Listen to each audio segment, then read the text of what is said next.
Mau datang semua tuh. Shelter hewan milik Sunartik yang terletak di Jalan Pondok Indah, Dauh Peken, Tabanan, Bali, disidak Satpol PP Provinsi Bali. Ditengarai, shelter tersebut melanggar Perda. Di antaranya menelantarkan hewan peliharaannya, mengganggu ketertiban masyarakat, dan membuat kegaduhan.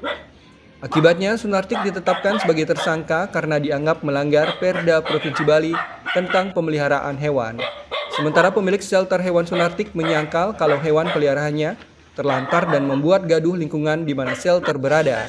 Karena mulai dirinya menempati tempat tersebut, tidak satupun warga sekitarnya komplain, termasuk pemilik kontrakan, mempersilahkan Sunartik memelihara hewan, dan hewan yang dipelihara, seperti anjing dan kucing, tetap mendapat perawatan yang layak, diberi makan yang bergizi, dan tidak pernah dilepas liarkan. Anjing dan kucing peliharaan Sunartik secara bergantian divaksin rabies. Hanya saja, lokasi vaksin dari hewan peliharaan Sunartik ada di Gianyar. Sunartik beranggapan, sidak yang dilakukan Satpol PP Provinsi Bali sebanyak 2 kali, yaitu tanggal 21 dan tanggal 28 Januari bulan lalu, syarat akan pesanan. Karena menurutnya masih banyak shelter yang tidak layak, namun tidak pernah tersentuh hukum dan tidak pernah disidak. Saya kepingin saya di sini sama adik saya dilindungi. Tidak ada orang yang ngusik-ngusik saya lagi. Itu maksud saya. Saya butuh ketenangan sama anjing-anjing saya. Karena shelter selain saya banyak yang punya anjing lebih dari 20 ekor. Itu tempatnya juga di perumahan penduduk, tapi tidak apa-apa, tidak ada yang mendatangi kayak gini. Sementara Nengas Warni, anggota Yayasan Dharma Satria Dewata, yang selama ini sering mengedukasi pemilik shelter di Bali, merasa tindakan Satpol PP Provinsi Bali adalah sidak pesanan dan penetapan Sunartik sebagai tersangka sangat tidak adil. Soalnya permasalahannya ini sebelum ada istilahnya petugas itu datang di sini, saya kan melihat di postingan tuh ada seseorang yang bilang, "Ti, pokoknya kamu dalam sebelum sebulan kamu akan terusir dari sana."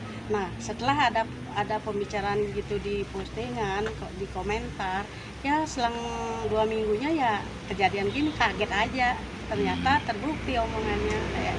Di lain sisi, Iwayan Anggara Bawo, penyidik Satpol PP Provinsi Bali mengakui penetapan Sunartik sebagai tersangka hanya gertakan belaka dan memberi efek jera kepada Sunartik. Hal itu dilakukan karena ada warga yang komplain dengan shelter tersebut. Namun sejauh ini, Wayan Anggara tidak terus terang warga mana yang melapor keberadaan shelter Sunartik.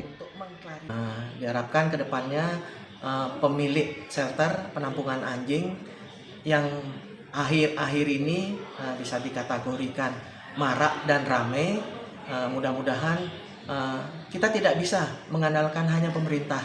Mari partisipasi masyarakat aktif, siapapun itu adanya, ayo kita sama-sama. Dari 2008 sampai sekarang rabies tidak kelar-kelar, mungkin salah satu penyebabnya lalu lintas hewan, pengawasannya kurang.